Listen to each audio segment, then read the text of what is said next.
Hi guys, my name's Doug. Welcome to my messy garage. We're not in the garage today, we're out in the storage building, and we've got a new project. We've got the Range Road RR602 logging trailer, and I'm going to show you how we put this together. Seems like a fairly decent piece of equipment.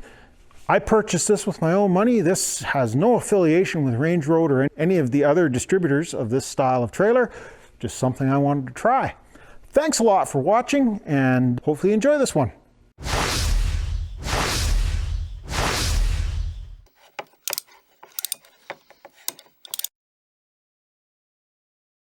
So this is what it comes in. We got a cardboard box over top of a wire rack, so we'll cut into it. Trailer comes shipped in this nice metal cage with wire reinforcing 1 by 1 thereabouts square tubing, overwrapped with cardboard. Most of the stuff is inside. We've got a long pipe over in the corner. Well, let's start pulling this stuff out of here. We're going to take it over to our work area and kind of get things staged.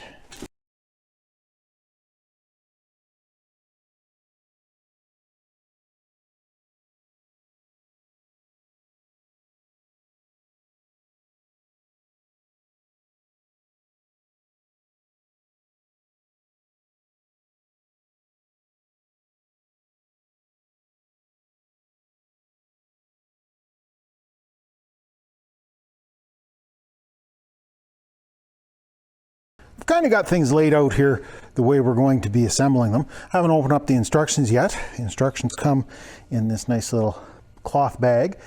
We've got two wheels per side, kind of a walking beam axle type of thing, tandem axle. Back here we've got some good solid mounting points where you could set up a box. One of the accessories that this trailer does have available is a dump box. Comes with a headache rack, and I'm not exactly sure how we're going to get it mounted, but there is provision for mounting a hoist or a crane of some sort on the top of it. We've got Outriggers, tongue jack, and a swivel coupler for the hitch. We've got the bag that all the bits and pieces come in. Kind of a nice setup. Seems odd that they use a cloth bag to contain everything, but we've got instructions, I assume. Doesn't really show a whole lot. Those there so the wind doesn't blow them away, and we'll see what else we've got in the bag. Some reflectors, associated hardware, some end caps for the stakes, a couple of cotter pins. This looks like it should be a fairly straightforward assembly. Starting with step 1, we are going to be mounting the walking beam axles to the crossbar in the middle. Everything seems to come pretty well packed here. Not necessarily the easiest to open up because of the way it's packed, but definitely going to protect it from damage. Of course, have to understand that this is a piece of equipment that is going to be getting used in the bush. It's not a perfectly finished automobile by any means. So a few little scratches on some of the corners is not going to be the end of the world.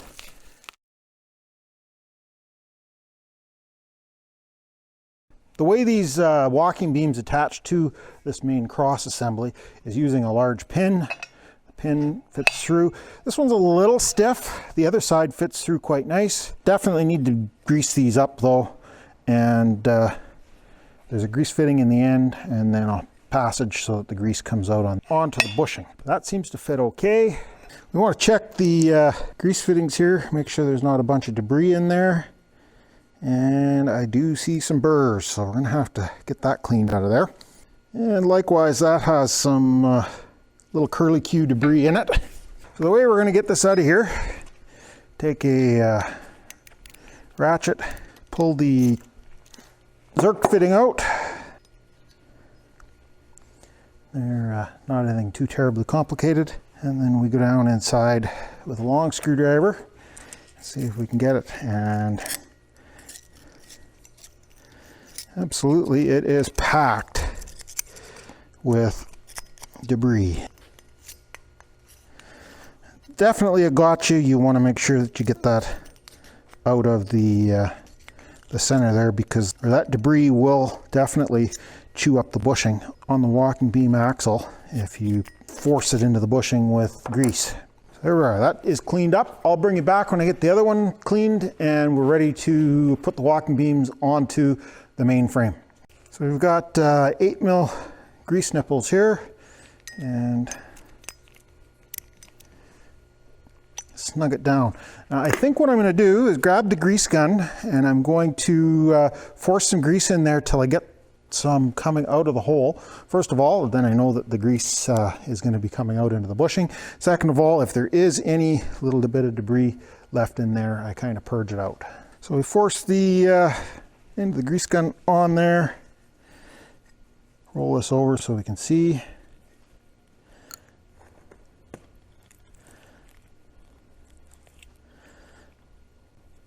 And we got good clean grease coming out. I'll force a little bit more out of there just because I want to smear it around, make sure the pin is well lubricated before it goes together. We've got the pin well greased. I'm also going to get a little squirt into the end of the bushing and just kind of smearing around. Make sure it's well lubricated so that we don't end up binding. The way these are retained into the unit is there is a tab with a bolt hole on it. And there's also a pin. These are fairly snug. And because I'm kind of sitting at an odd angle here, it is being a little stiff about going in. But it will go. So I'll just put the other pin underneath to kind of hold things at a little bit more of a straight angle. Give it a little bit of a wiggle. And we work it through. There we are, first pin is installed. Again, we'll repeat with the grease gun, priming the pin to make sure that we don't have any more garbage in there. Smear some grease around. The bushing is well lubricated.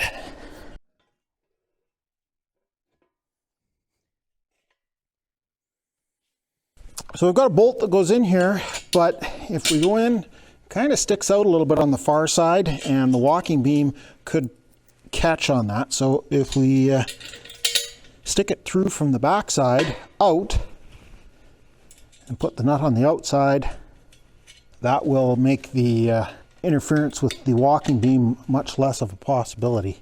So we put the wrench on the head of the bolt and snug up using the ratchet.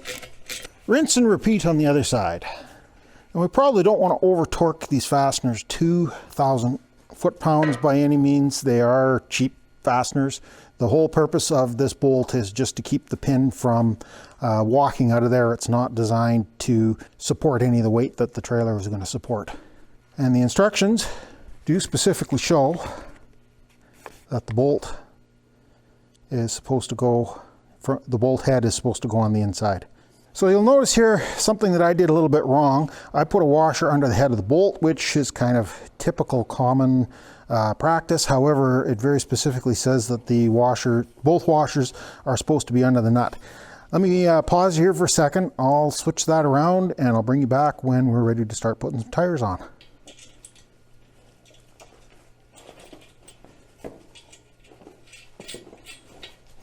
We've put the crosspiece up here just on a hunk of 6x6 that was kicking around, just to give a little bit easier time getting the wheels on.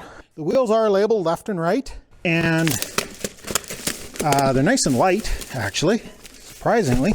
They get a really nice tread. I don't know how good of a tire they are, but they'll do. Schrader valve is protected with a little piece of welded steel. Keep sticks and whatnot from ripping it off and causing a flat tire. The rim here has some stampings in it. It looks like the nut should come in from the back side into a kind of a concave that's been stamped, and that this should be on the back side. However, all you're going to end up with against the hub are these raised portions, and I don't really like that. So what we're going to do, flip it around. Having the Schrader valve on the outside makes more sense. A lot easier to fill the tire. We've got nice heavy lug nuts and look like decent quality studs. They are CAD plated of some sort for some corrosion resistance.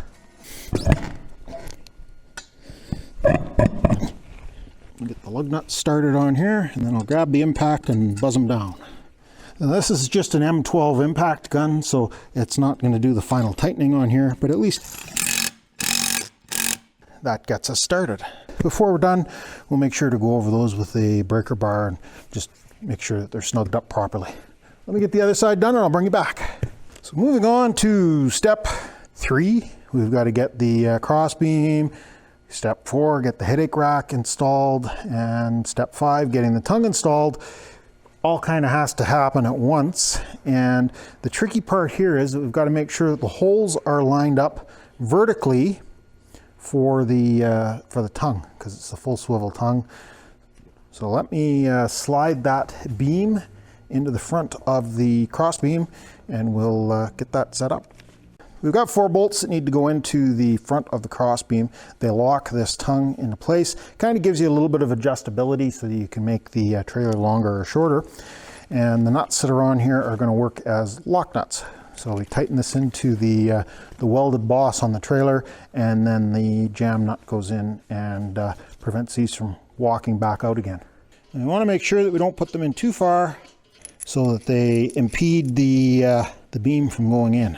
One part of this that I do like is by using a top and a bottom bolt, it is going to be coming in and squashing on the web of the tube, whereas if you just had one in the middle, it would squash into the middle of the tube and just squash the tube. Kind of a well thought out design. Now, I can't reach my finger in to make sure that I'm not over tightening these bolts so we won't get too carried away. And we want the large hole, I believe, in the top.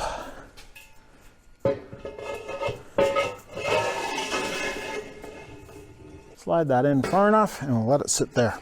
Here we've got our tongue jack. We don't need the whole tongue jack on at the moment, but we do need to keep this in mind, as we won't be able to fit it on once the headache rack is in place.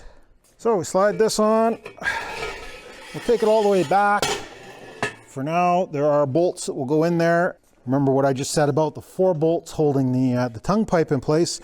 These only have 2 in the middle. So you can see when the bolt gets snugged up, have to make sure we don't over tighten it and bend the piece. Next to go on will be the headache rack.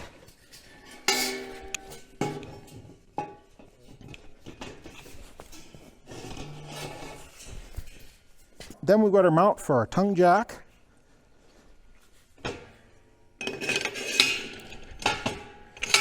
And we can put the tongue jack back on to support the front while we're doing some more of the installation.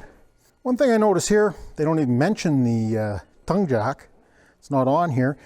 But you can also see there's a flat plate on the top of the instructions that obviously does not exist. We're going to figure something out for that. I have a hoist that'll come up and assist with loading logs, but we'll have to figure out how we're going to mount that at a later date. According to the instructions, this gets attached with the tongue above the main pipe.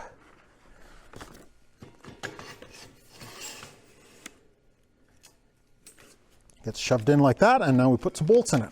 We have bolts with a bushing that goes down and engages with the tongue washer, and a lock washer and a lock nut. Kind of a belt and suspenders sort of setup, having the lock washer and the lock nut at the same time. I like it.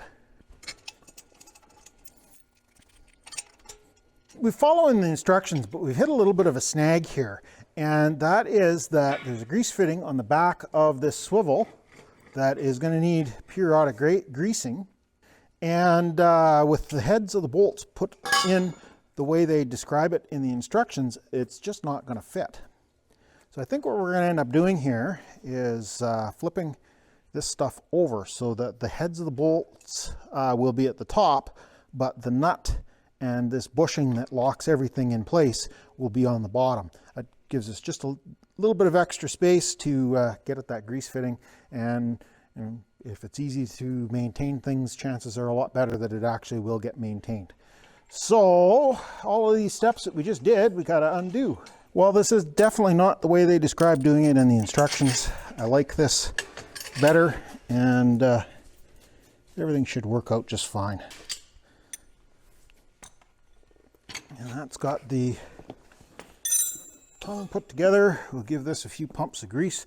Hopefully this fitting isn't polluted with the shavings like the axle pins were, because this comes all pre-assembled. We don't get to take it apart and easily check for debris. And we got a little bit of grease squeezing out, so that means that we are in good shape. So we've got a little bit of hardware that we need to put in here. We've got the lock bolts that go into the cross members for our posts, and also we need to install the post at the back. We'll run this up so that we're kind of close to level. We've got another grease fitting here that could use some grease, I'm sure. I'll run the headache rack forward, and similar to how we did the main tongue adjustment, run the nut in and we put these into the welded bosses.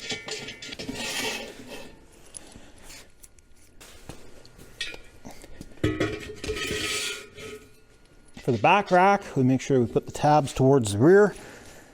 We'll just hand snug those for the time being. And now we need same jam bolts in the headache rack.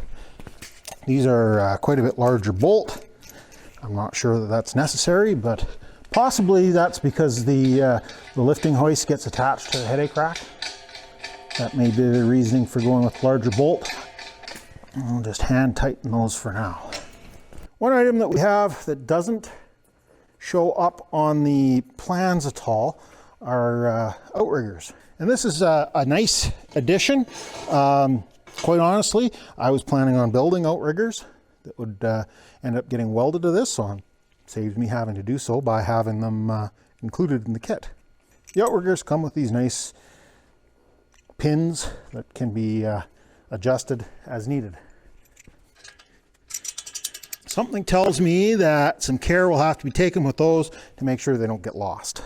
And if you're hand loading these things, probably the outriggers aren't really all that necessary, but definitely if we're going to be lifting off of the center post here, having outriggers will be very much a necessary option.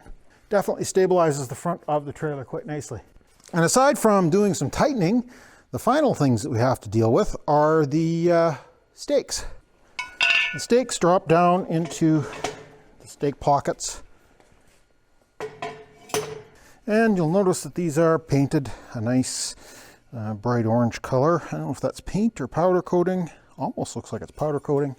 And it provides us with a nice wide load capability. Here we have the small stakes. They've got a T-handle. They drop down in. The advantage to having the chain here is if you're loading over the side, you can take and drop your pin along those lines, and it allows you to load stuff over the side easier without having to take it up that extra 10 inches or so. We've got these nice little black caps that go in here.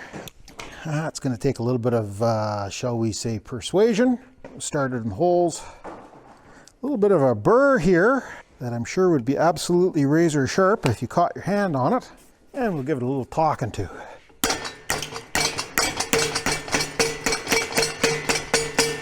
As you can see, we've pretty well got it set up. Still a little bit of snugging up some of the jam bolts needs to happen, and cotter pins that need to go in the axles.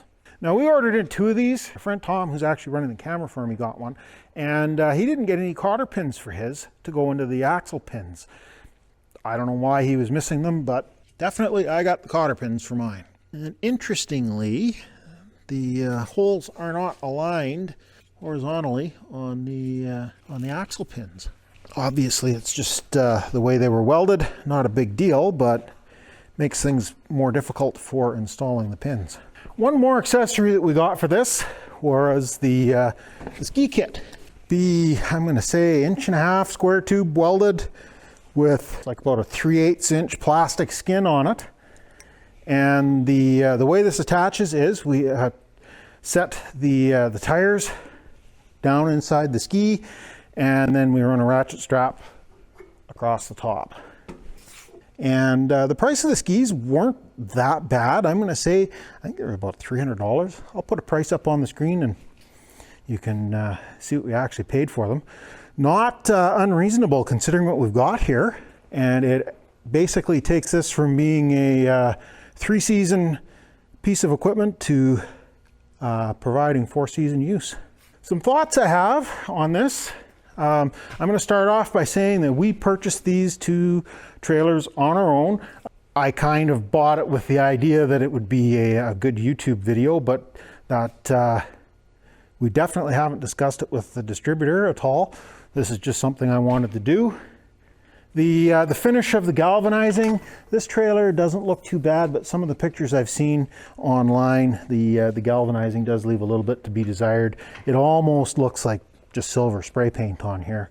Powder coated stakes are nice. The anodizing or zinc dichromate plating seems like it's in fairly fairly good finish. Again, I've seen pictures of them. They kind of looked a little rusty. Not a huge problem. Attaching a hoist on here, there's mounting bolt holes, so I'll figure something out. I'm pretty handy when it comes to designing that sort of thing. Come up off of this with a platform. I've got a Harbor Freight truck bed crane on order. Should be here in a few days, and we will figure out a way to mount that on here. It'll stick up so high and have a 1,000-pound lift capability sticking out to help lift logs up onto the bed of the trailer. Overall, pretty decent. Got a flat tire or a low tire, but fit and finish for the most part is pretty decent. And for the $1,200 for the basic trailer, the ski kit, and then the shipping, we came in the neighborhood of about $2,000 Canadian. Not a bad piece of equipment for that price. So that's the assembly of the RR602 from Range Road. Hopefully you enjoyed this. Thanks a lot for watching. We'll catch you in the next mess.